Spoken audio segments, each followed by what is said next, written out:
Susan Sullivan Danenberger, thanks for joining us on the Illinois Channel. And here we are at your winery in New Berlin, Illinois. And you know, one of the fascinating things that I think a lot of people may not realize is the explosion that we've had over about the last 15 years in Illinois of wineries.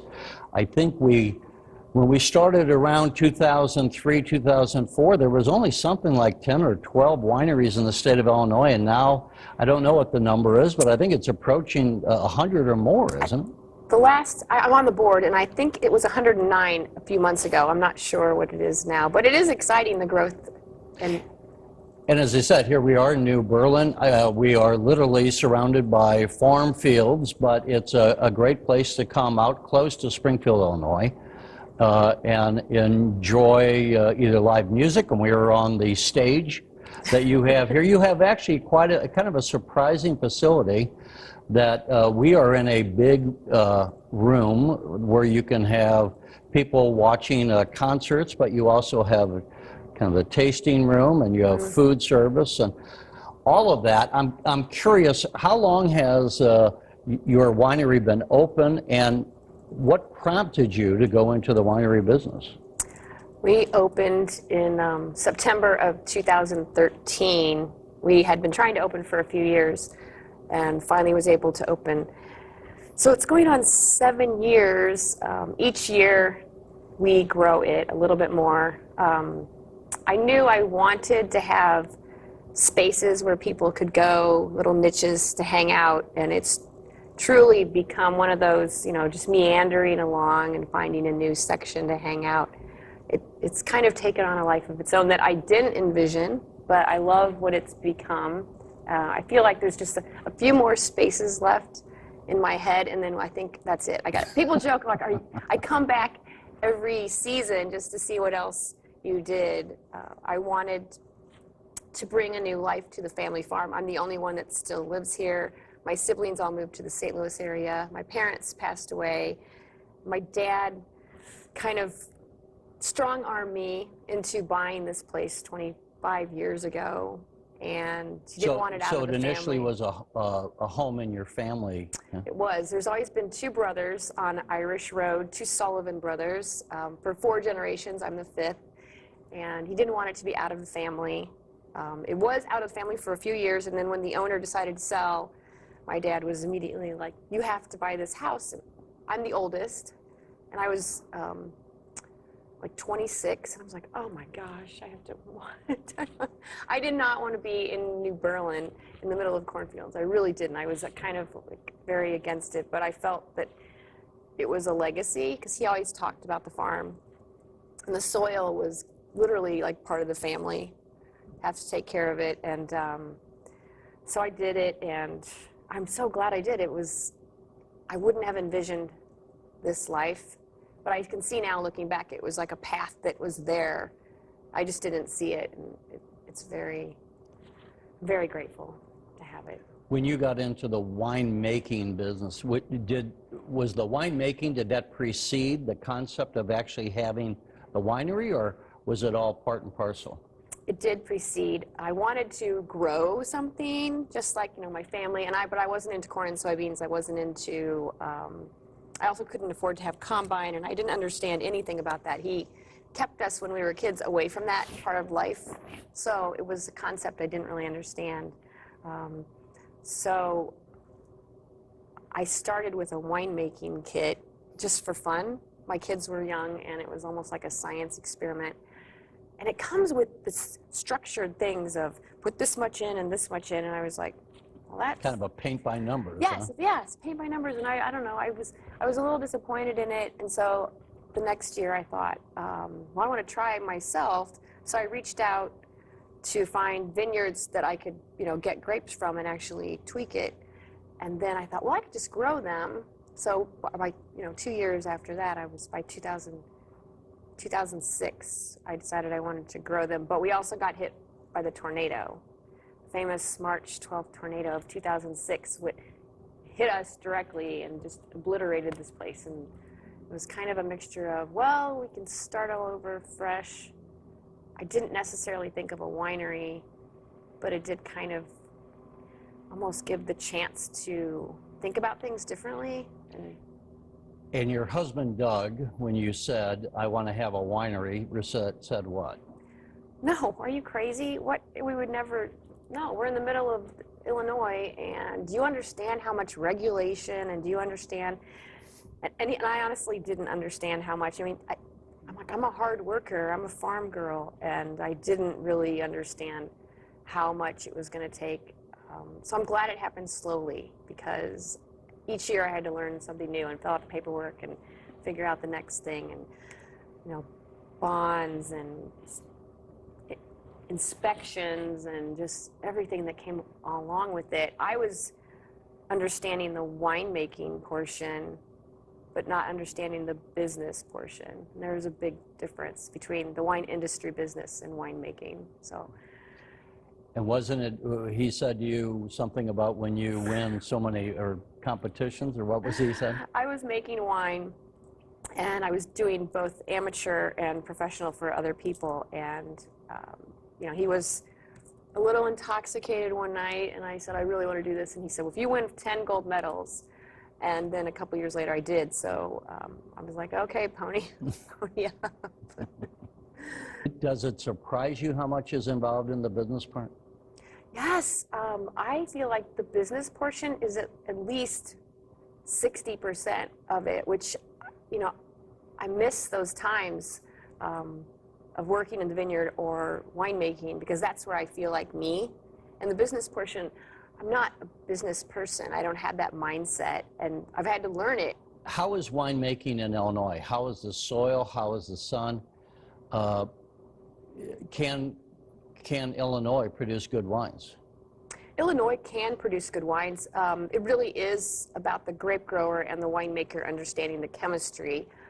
Illinois has a lot of areas that are very vigorous, and so the grape grower has to understand that the grapes and the vines have to be stressed in another form. And then we're also fighting the fact that we have so much water. It's harder in Illinois because we don't have the resources here. In California, everything is so close. The companies that support winemaking are so close, and you can, drive an hour away to go pick up a chemical or a yeast, or even find, workers that are familiar with it. And whereas in Illinois, we don't have much of that here, and so everything has to be ordered. It could take a week to get here. You might need something immediately, and so it does make planning more important, I would say, for Illinois. You get people coming in from, I don't know, how far away would you say people come to visit? I get some from Chicago and St. Louis, sometimes Indiana. Obviously, the northern part of the state has much colder winters than the southern part of Illinois, since we're so long, and you can't necessarily grow the same grapes across the board here in Illinois. No, Illinois is unique in that we have such a long state. You're right, and our temperatures fluctuate so greatly that not all of us can grow. Southern Illinois does Chambourcin and Cabernet Franc well, and some other great varietal vineyard hybrids like Vidal Blanc and Seyval Blanc, and we can grow some of those in the middle, but the northern parts cannot grow that. Most of us can grow Frontenac, and most people, and Norton, people are not as familiar with those grapes, but all of us can do rosé very well, because rosés involve picking a little bit early. It's a red that we're not going to leave with much skin contact, so we have been concentrating in this state to really make rosé a great wine. It's made a comeback this past several years. People are really digging rosé, and that's what I would say 90% of the wineries are concentrating on, making really good rosés. What are the majority of the people when they come out here? Are they looking just kind of for the relaxation and the friendly conversation that you can have? How do most people spend their time out here? It's been an interesting journey, because in the beginning, I didn't want music. I felt that music was almost equivalent to having a bar atmosphere. So the first 2 years I fought having music, and people would come out, and I envisioned a small tasting room where we talk quietly about the wine flights, and Illinois taught me that that isn't what they wanted, and I fought it. People kept saying, "Do you have any music? Do you have any music?" No, we don't. We don't concentrate on that. And I would agree that I am different with many of the Illinois wineries in that I concentrate on dry wines and only have a few sweets. So people were already trying to get used to that. I think it's a good thing that I'm just outside the capital because there's more dry wine drinkers. They were still pushing for music, and you know, being out in California and studying out there, that isn't what they did. People did not go to wineries for live music. We were still doing that quiet tasting atmosphere, but people really wanted more here. They wanted live music, and it took me a while to embrace that. It actually took me dealing with some Austin, Texas music bands to see that town is full of music. It's also a very craft town. You know, it's support local, and I thought that's a good vibe. You know, people are into that. It doesn't feel like a bar, and so I tried to create that. Our music hours are a little earlier. You know, we shut down at 8 o'clock, so we're not open super late. So if you come earlier in the day, you can have that quiet atmosphere of just having some wine on the patio, or you can come later and have that totally different experience. When we talk about the wines and all that you make dry wines, but what are some of the favorites you find of those who come here? What's your best sellers, and what kind of wine do you actually like? I love dry reds, and my favorite grape, well, I have two favorite grapes to work with, is Cabernet Franc and Syrah. They're very different. One's a Bordeaux, one's a Burgundy. A Rhone. And they have totally different styles. I have found that my two top sellers have been total polar opposites. My top seller generally is my sweet white Lumiere. I've been making it for 6 years. I try to make it very similar for people. And then my second top seller is my Cabernet Franc Carmen. In the beginning, I would go on to our system and I would look to see, you know, every time it was almost like a competition. No, why aren't people drinking it? But a few years ago, I spoke with Bill Harlan, a very famous winemaker out in Napa, and he told me that, you know, sometimes you have to make a certain wine to bring in the revenue to be able to afford making what you love to make. Right. I love making big, deep reds, and I like to make rosés a lot too because I'm also a red wine drinker, but I'm not necessarily a fan of making white wine. I feel that it's two-dimensional, and I feel like reds are three-dimensional. Mm-hmm. Now, other winemakers would disagree. They think it's almost like baking versus cooking.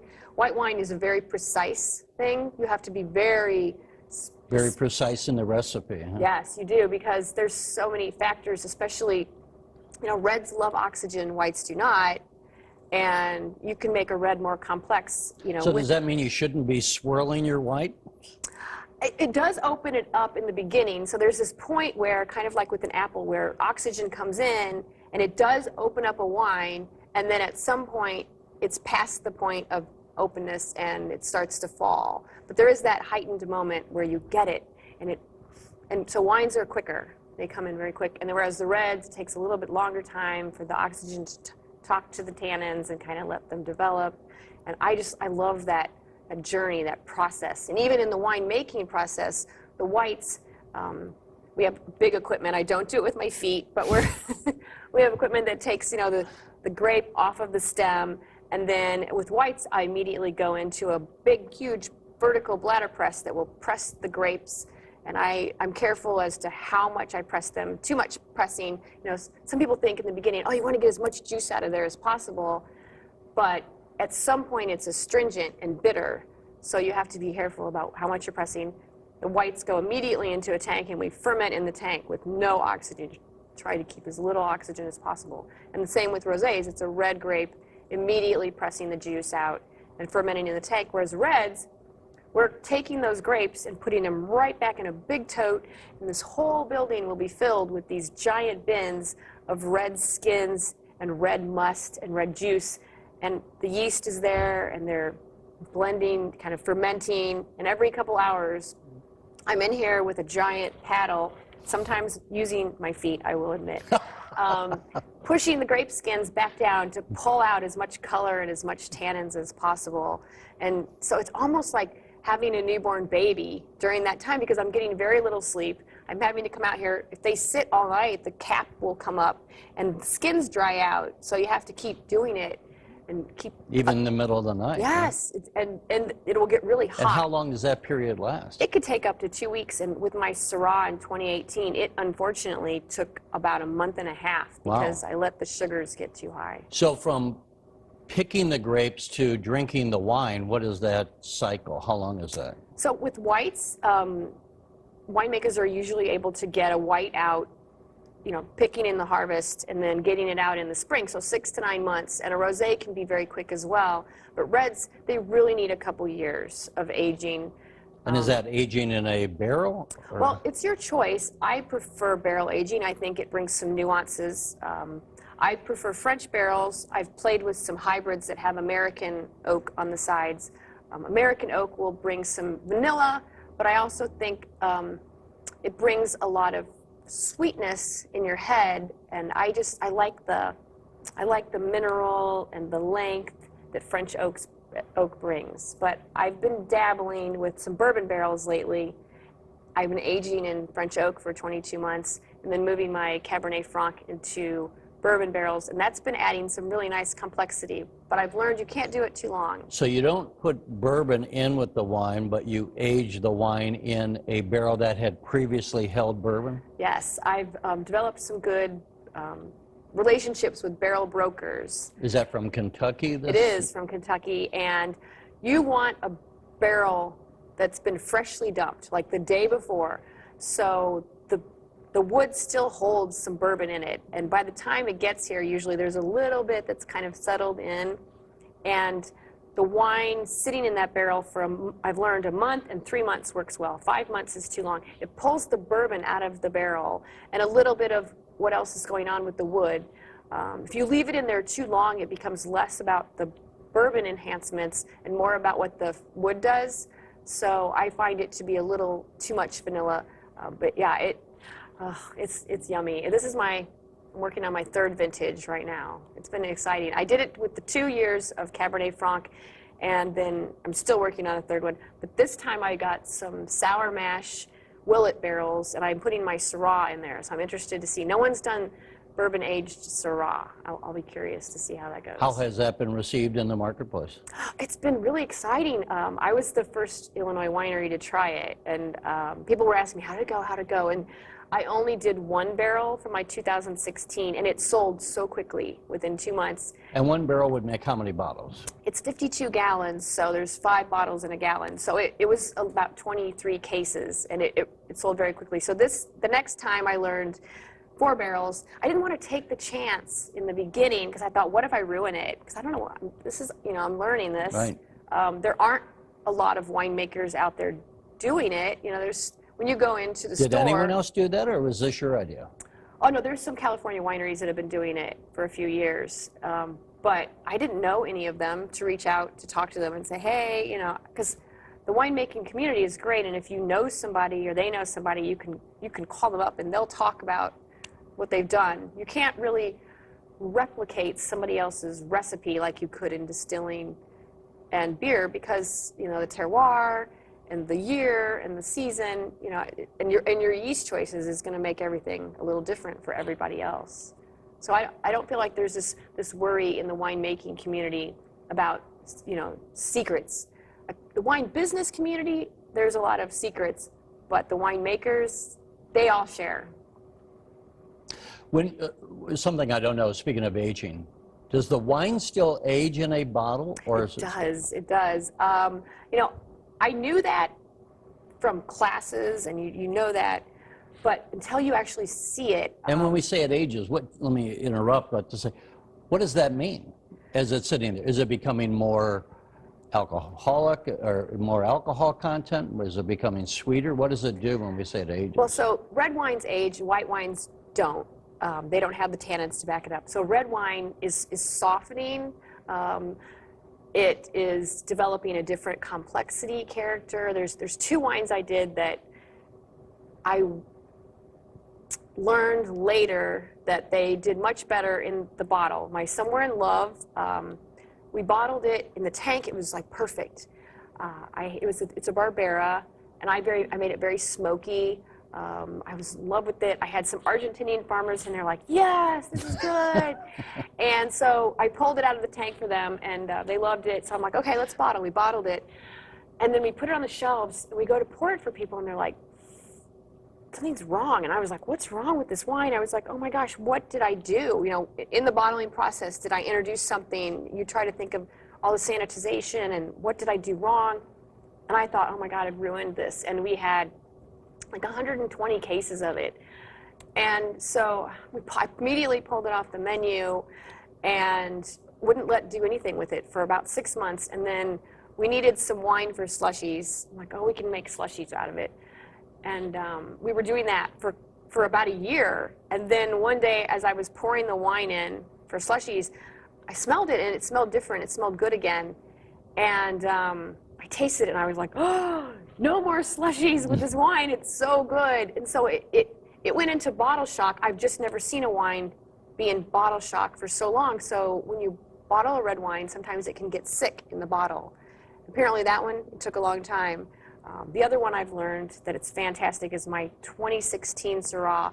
It came in from the vineyard, super hot, with tons of black pepper. That was the year in Washington. I have a vineyard out there in Yakima that had the 100-degree temperatures.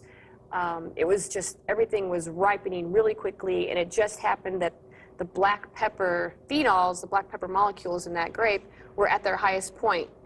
And so when we pressed it, all you could smell was the epitome of black pepper. And I love black pepper, but some people don't.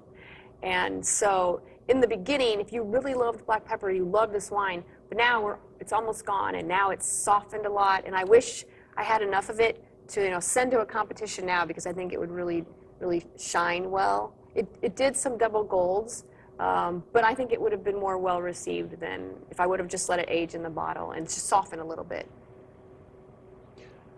So you've been open almost 7 years. If we came back in 5 years, what would we be seeing? Do you have a big game plan, or is it something where, as you go along, you decide to add a new feature to the winery? So when I first opened, everybody tells you you should have a mission statement, and my mission statement for 5 years was drastically changed by the second year, because I had to have live music and make people wanted to come out here, so I was still small. I messed up my mission statement, and I've been kind of winging it, learning what the people want, and try to balance it with what I feel, and because I don't want this to be something that isn't me. I have to want to do things, and I think there's a few more things left. I have 2 sons, and one of them, he had always wanted to brew beer, and we had dabbled in it. He's in the Army now, but I'm hoping he'll come back someday, and maybe we'll think about that. And then my other son, he likes bourbon, and so I think the bourbon bar might be our next thing. We're working on it on the second story, but eventually I hope that they'll want to help and add another craft into the thing. I'm not sure what I'm going to do. As far as winemaking, I'm going to have to find somebody else to help me eventually. I'm going to get old one of these days. I can't keep running around the vineyard in my heels by myself. There seems so much involved between the amount of rain, the amount of sun, the amount of wind, what's in the soil, where we are on the planet, and the way the rays of the sun, hit the earth at what angle, so that the wines of Italy, which are further north on the planet than Illinois, are going to be different, even if they're the same grapes, right? Because of all these other features. I don't know how one can manage and know when you begin a batch, for lack of a better term, or a vintage, I should say, how do you know how it's going to come out, or do you? Is it always? It's not exact science. It's I guess a big part of it is artistry, and it is exact science, but your taste is really important, you know, because there is so many numbers you can run, and I can do it just pure chemistry, you know, by the sugar content and by the acid content. But I've learned that at a certain point, the grapes keep developing. I could be picking this grape at 25 bricks of sugar, and it should make a good wine.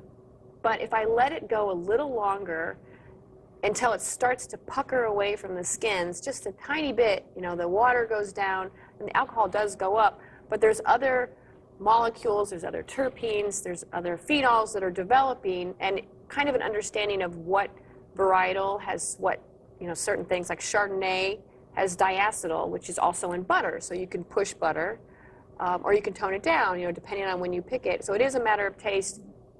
You're right, the varietal itself has a composition, no matter where you are in the world, but the soil does really change that, and you're right, the wind, the water especially, that changes it. We're fighting that all the time in Illinois, and so that means we're fighting fungus, and so to have a breeze, and your pruning techniques are different.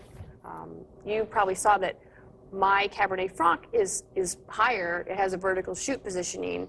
I need as much solar radiation and as much wind on the vines as I can possibly get, and so I'm choosing to have a higher cordon so that, you know, the canopy it wants to go crazy. It wants to have a crazy canopy, and I need to come through in the summer and cut it down to, you know, maybe like 16 leaves, and so that there's a lot more sun on the grapes. And mine is set up in a traditional north-south, so I have equal east and west, but I have dabbled. So it even matters which way the rows of the grapes grow? It really does. You can have, I tried to do a vineyard for a test plot and put it a little bit of an angle to take advantage of the predominant southwest wind that we get through here.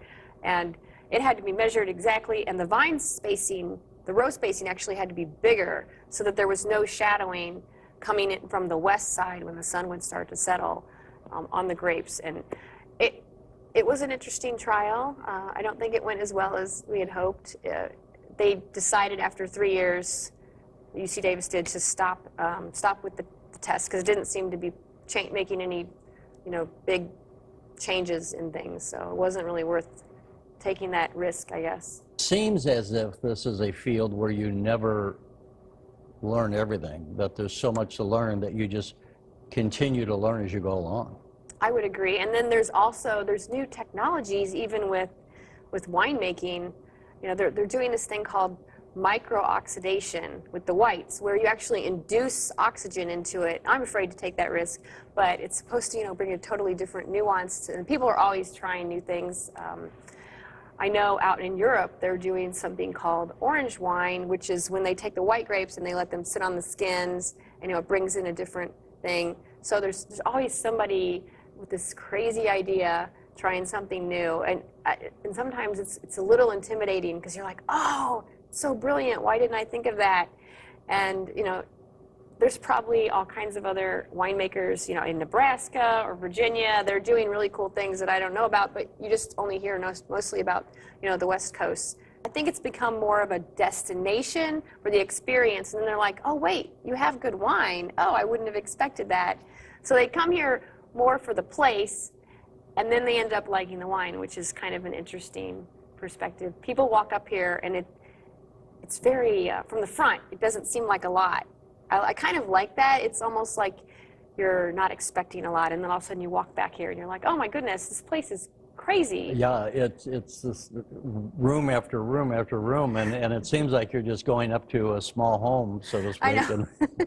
And what's this? You know? I'd rather be underestimated, you know, because then you can always be surprised and excited. I'm grateful for my humble background and my humble beginnings, because I don't think I would have done all this craziness. I definitely didn't have confidence in myself in the beginning, and this winery has helped me. I knew there was a piece of me inside there, but it's like a dream. Everybody has their dream, and you're like, I can't do this, and you get that confidence. And then when you see somebody like your wine, oh, I can't even tell you what that's like. When it's almost, you know, I send my wine to competitions for the medal, and that's mostly for advertising. But when people come out here and they tell me how much they love my wine, or they took my wine, and they'll send me pictures to family members, and they had this, special event or celebration, and I get to be part of somebody's memory forever. I'm sharing in that. That's so amazing to think about, that personal influence that they brought me and I brought them. So it's kind of, it almost makes me, I'm get a little teared up, because it's like you're making a difference in the world with just one small thing. Well, you are. Yeah, I know, that's cool to think about. I like that.